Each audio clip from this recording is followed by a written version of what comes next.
বিসমিল্লাহির রহমানির রহিম। আসসালামু আলাইকুম।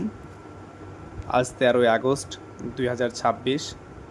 আলহামদুলিল্লাহ, দর্শনা পৌরসভার 8 নম্বর ওয়ার্ডের জয়নগর গ্রামের ভারত সীমান্তের 77 নম্বর পিলারের নিকট একটি টিউবওয়েল স্থাপন করা হলো।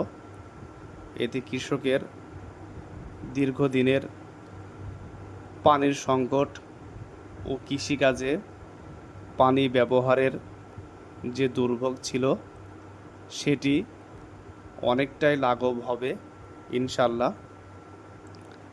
পাশাপাশি বাংলাদেশ বর্ডার গার্ড বিজিবি সদস্যরাও সীমান্ত পাহারা দেওয়ার কারণে তারাও পানি ব্যবহারের সুযোগ পাবেন ইনশাল্লাহ।